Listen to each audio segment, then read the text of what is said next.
মাত্র ৫ লক্ষ টাকার জন্য চিকিৎসার অভাবে ধুকে ধুকে মরছে ৭ মাস বয়সী ছোট্ট শিশু ফাতিমা।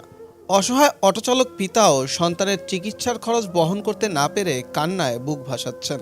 সন্তানের চিকিৎসার খরচ আর খাবারের ব্যবস্থা করতে না পেরে শুকনো গম কিনে সেই গম ভেজে ভাতের বদলে খাচ্ছেন অসহায় এই পরিবারটি। এমন পরিস্থিতি বাবা যা বলার মতো নয়। আর এখন রাস্তায় হাত পাচ্ছে বহুত, কিন্তু সমাধান আনতে পারে না বাবা। কারণ এই বাচ্চাটা আমাদের খুব খারাপ লাগে, কিন্তু আমরা পারি না 10টা টাকা দিয়ে হেল্প করতে। জন্মের ২ মাস পর হঠাৎ করেই মাথা বৃদ্ধি পেতে শুরু করে ছোট্ট শিশু ফাতিমার। চিকিৎসকদের শরণাপন্ন হলে তারা জানান ব্রেইনে পানি জমেছে ছোট্ট এই শিশুটির।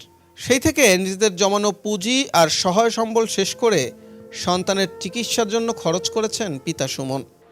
এই বাচ্চা নিয়ে আমি অনেক দৌড়াদৌড়ি করছি, বরিশাল থেকে ঢাকা, ঢাকা থেকে বরিশাল, এমন কোনো জায়গা নেই না ধরেছি। এখন আছি খুবই কষ্টে যে আমার এই বাচ্চাটা নিয়ে যে আমি করে দেখাবো সেই সামর্থ্য এখন আমার নেই। যে বাচ্চা দেখাবো না সংসার চালাবো। বাচ্চার পিছে প্রতিদিন লাগতেছে 200-300 টাকা, আর আমার ইনকাম হইলে 400-500 টাকা। 200 টাকা কিচ্ছু হয় না, 2টা ছেলে আছে, তাদেরও তো খরচ আছে। আমার খুবই কষ্ট যাইতেছে।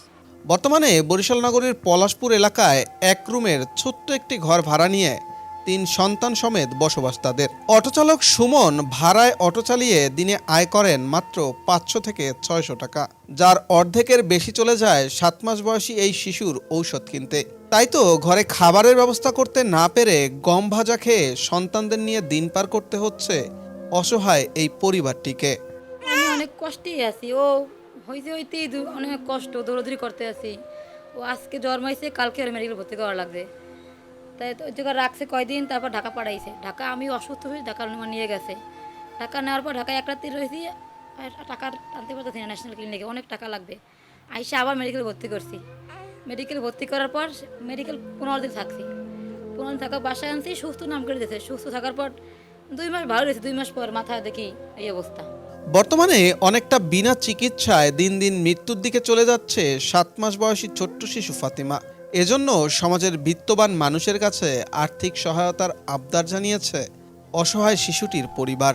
এই বাচ্চা হওয়া পর্যন্ত আমি মেডিকেলে ছিলাম, কিন্তু এই বাচ্চাটার যে কি পরিস্থিতি হবে একজন আল্লাহ পাক আর জনের দশকে।